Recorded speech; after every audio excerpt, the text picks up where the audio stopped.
It's time Cikgu Aina. Pada suatu petang yang damai, ibu gajah mengajak anaknya untuk bersiar-siar di dalam hutan. Sampai di suatu tempat, ibu gajah mengajak anaknya untuk berehat seketika. Sambil berehat, ibu gajah ingin menceritakan ilmu yang baru kepada anaknya. Mari kita ikuti perbualan anak gajah dengan ibunya. Anakku, hari ini ibu nak ajar tajuk haba dan suhu. Anak gajah pun bertanya kepada ibunya, ada beza ke ibu haba dan suhu ni? Nampak sama. Apakah suhu? Apa pula haba? Anakku, haba ialah tenaga yang tidak boleh dicipta atau dimusnahkan. Tenaga haba tidak boleh dilihat, tetapi tenaga haba boleh dirasai. Selain itu anakku, haba juga boleh dipindahkan dari satu bahan ke bahan yang lain. Anak gajah pun terus bertanya kepada ibunya, Ibu, bagaimana tenaga haba boleh dipindahkan? Ibu gajah pun menerangkan kepada anaknya, tenaga haba boleh dipindahkan kerana terdapat perbezaan suhu. Tenaga haba ini dipindahkan daripada objek yang panas kepada objek yang sejuk. Anak gajah pun bertanya lagi kepada ibunya. Ibu, maknanya apabila bahan menerima haba, bahan ataupun objek tersebut akan menjadi panas kan ibu? Ya, anakku. Anak gajah pun terfikir.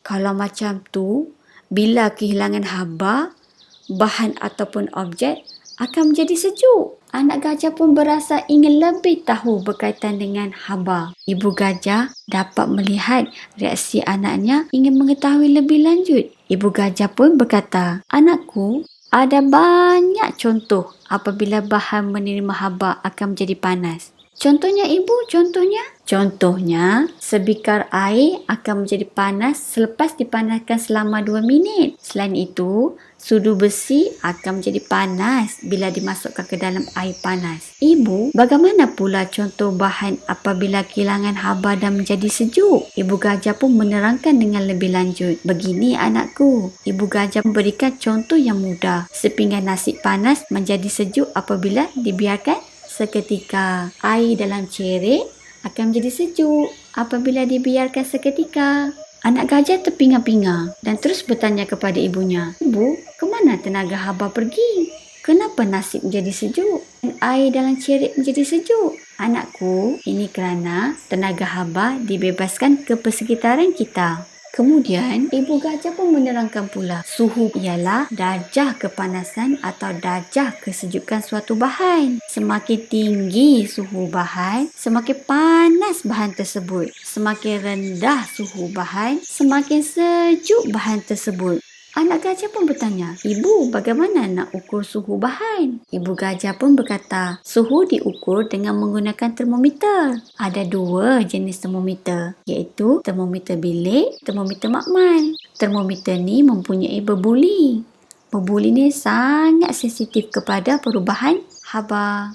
Oh, begitu ibu. Melalui termometer, kita dapat mengukur suhu sesuatu bahan ataupun persekitaran. Contohnya, takat didih bagi air adalah 100 darjah Celsius. Manakala, takat beku air pula adalah 0 darjah Celsius. Setiap termometer mempunyai senggatan. Unit piawai suhu ialah darjah Celsius. Simbol darjah Celsius ialah satu titik kecil di atas dan C huruf besar. Selain itu juga, unit lain bagi suhu ialah darjah Fahrenheit, iaitu terdapat bulatan kecil di atas kemudian F huruf besar. Terima kasih ibu. Hari ini saya dah belajar suatu benda yang baru. Saya dapat ilmu berkaitan suhu dan haba. Terima kasih ibu. Sama-sama anakku.